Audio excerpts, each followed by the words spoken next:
नमस्कार दोस्तों, आज की अपनी हरियाणा जीके की क्लास में हम हरियाणा के उन व्यक्तियों के बारे में बात करेंगे जो किसी भी दूसरे स्टेट के राज्यपाल या किसी भी केंद्र शासित प्रदेश के उपराज्यपाल रहे।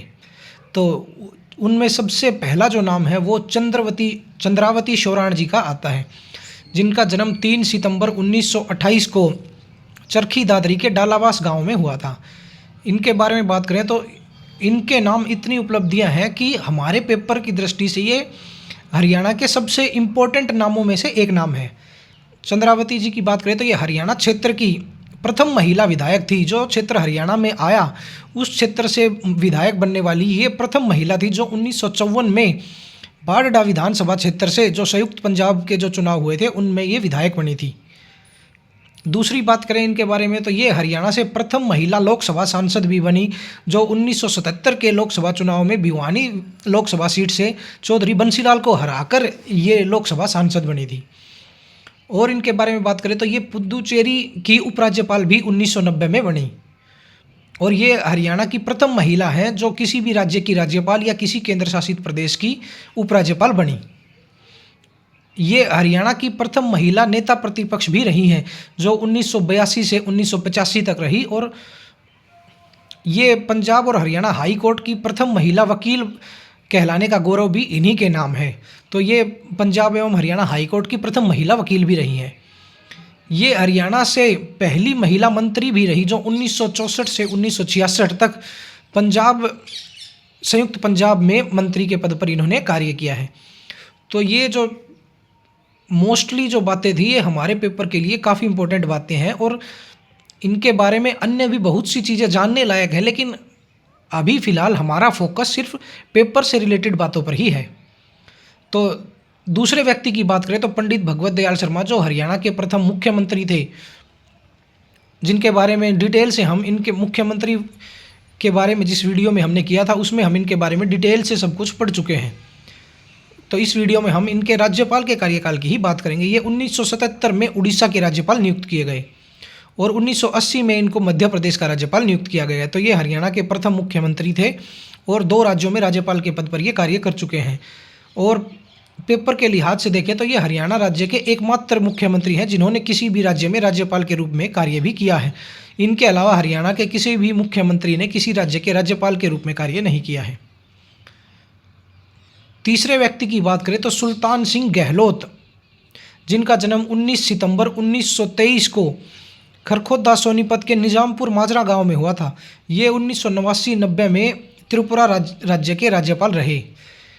इनके बारे में पेपर से संबंधित एक ये बात ध्यान रखने लायक है कि ये ग्रामीण क्षेत्र से संबंधित हरियाणा के प्रथम पुरुष थे जो किसी भी राज्य के राज्यपाल बने, क्योंकि इनसे पहले हरियाणा से चंद्रावती शोराण है जो राज्यपाल बनी है, वो उपराज्यपाल बनी थी और वो महिला थी। और पंडित भगवत दयाल शर्मा की बात करें तो वो बेरी क्षेत्र से उनका संबंध है, जो कि एक कस्बा है, गांव नहीं है।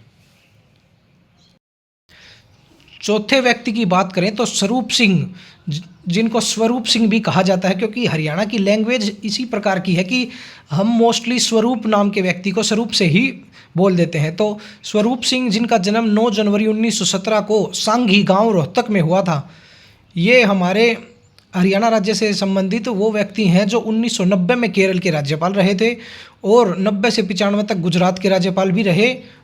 और उसके अलावा इन्होंने राजस्थान के कार्यवाहक राज्यपाल के रूप में भी कार्य किया। स्वरूप सिंह जी दिल्ली विश्वविद्यालय के कुलपति भी रहे और कुरुक्षेत्र विश्वविद्यालय में जब अंग्रेजी विभाग की स्थापना की गई 1961 में, तो इनको इस विभाग का प्रथम अध्यक्ष भी बनाया गया, स्वरूप सिंह जी को। 5वें व्यक्ति के बारे में बात करें तो चौधरी रणधीर सिंह जी, जिनका जन्म 1 जुलाई 1924 को सोनीपत के बैयापुर गांव में हुआ। ये 1996 से 2001 तक सिक्किम राज्य के राज्यपाल भी रहे। और चौधरी रणधीर सिंह जी एक राजनेता के साथ साथ एक मशहूर राइटर भी हैं, तो इनकी कुछ बुक्स हमें अपने पेपर के लिए याद करनी पड़ेंगी, जिनमें इनकी मुख्य पुस्तकों में बेचारा किसान, जीवन का अमृत, हमारे ग्रामीण गरीब, ये मशहूर पुस्तकें हैं। और इनकी आत्मकथा की बात करें तो थ्रेशिंग फ्लोर टू राजभवन इनकी आत्मकथा है। इनकी जो जीवन का अमृत जो पुस्तक है उसका इंग्लिश वर्जन भी काफ़ी लोकप्रिय है, जिसको नेक्टार ऑफ लाइफ अगर हमारे पेपर में पूछा जाता है तो इस पुस्तक के लेखक हम चौधरी रणधीर सिंह अपना आंसर करके आएंगे। तो ये चौधरी रणधीर सिंह के बारे में मुख्य बातें थी। और छठे व्यक्ति की बात करें तो ओम प्रकाश शर्मा, जिनका जन्म बंचारी गांव पलवल में हुआ था। ये एक आईपीएस अधिकारी थे और पंजाब पुलिस में डीजीपी के पद पर भी इन्होंने कार्य किया। ये 1996 से 2002 तक नागालैंड राज्य के राज्यपाल रहे, ओम प्रकाश शर्मा।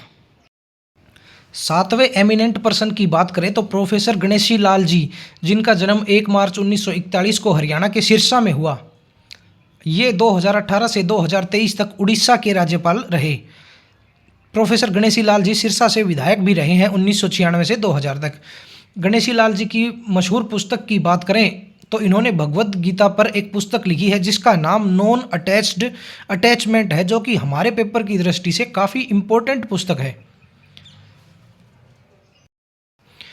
प्रोफेसर गणेशी लाल के बाद आठवें एमिनेंट पर्सन की बात करें तो आचार्य देवव्रत जी, जिनका जन्म 18 जनवरी 1959 को समालखा पानीपत में हुआ था। ये 2015 से 2019 तक हिमाचल प्रदेश राज्य के राज्यपाल रहे। वर्तमान में ये गुजरात राज्य के राज्यपाल हैं और महाराष्ट्र के राज्यपाल का अतिरिक्त कार्यभार भी इनके पास है। तो ये भी हमारे पेपर के लिए काफ़ी इम्पोर्टेंट हो जाते हैं। आचार्य जी नेचुरल फार्मिंग और गाय सेवा के क्षेत्र में इन्होंने बहुत से कार्य किए हैं, तो उसलिए भी ये इम्पोर्टेंट हो जाते हैं कि अगर किसी भी गौ सेवा के बारे में किसी हमारे हरियाणा के प्रसिद्ध व्यक्ति का जिक्र होता है तो उसमें आचार्य देवव्रत का नाम भी आता है। इन्होंने 2015 में चमन वाटिका अंतर्राष्ट्रीय कन्या गुरुकुल की स्थापना भी अम्बाला में की थी। तो ये भी हमारे पेपर के लिए काफ़ी इम्पोर्टेंट है कि चमन वाटिका अंतर्राष्ट्रीय कन्या गुरुकुल की स्थापना किस प्रसिद्ध व्यक्ति ने की है, तो आचार्य देवव्रत उसका आंसर होगा। इसके अलावा ये बहुत अच्छे राइटर भी हैं, जो कि हमारा जो इंडियन कल्चर है उसको बढ़ावा देने वाली बुक्स में ही हमेशा लिखते हैं। आचार्य देवव्रत की प्रमुख पुस्तकों के बारे में बात करें तो the priceless path of health, जो नेचुरोपैथी पर इनकी पुस्तक है, इस पुस्तक के लेखक आचार्य देवव्रत जी ही हैं। स्टेयर्स टू हेवन पंच महायज्ञ जो पुस्तक है उसके लेखक भी आचार्य देवव्रत जी ही हैं। और इन्होंने नेचुरल फार्मिंग नाम से भी एक बुक लिखी जो हिंदी, इंग्लिश और गुजराती में प्रकाशित की गई। तो ये आचार्य देवव्रत जी की कुछ मुख्य पुस्तकें थी। और ये हमने अपने हरियाणा के उन व्यक्तियों के बारे में पढ़ा जो किसी भी राज्य के राज्यपाल या उपराज्यपाल के पद पर कार्य कर चुके हैं, क्योंकि ये हमारे पेपर के लिए काफ़ी इम्पोर्टेंट हस्तियां हैं। तो फिर रोज़ की तरह मैं आपको फिर वही बात कहना चाहूँगा कि इन डिटेल्स को अपने हाथ से लिखें और उसको 2 से 3 बार पढ़ें, और उसके बाद जब भी आपको इन व्यक्तियों से संबंधित कोई भी बात हमारे पेपर के लायक कहीं भी किसी भी सोर्स में मिले तो उसको इन नोट्स में ऐड करें। और जब पेपर के पास फिर इन नोट्स का आप रिवीजन करेंगे तो आपको पता चलेगा कि धीरे धीरे धीरे करके हमने काफ़ी सारी नॉलेज अपने नोट्स में इकट्ठा कर ली है और उसका फ़ायदा आपको पेपर में ज़रूर दिखाई देगा। तो धन्यवाद दोस्तों, पढ़ते रहिए और अपने HSSC CET एग्ज़ाम की तैयारी करते रहिए। धन्यवाद।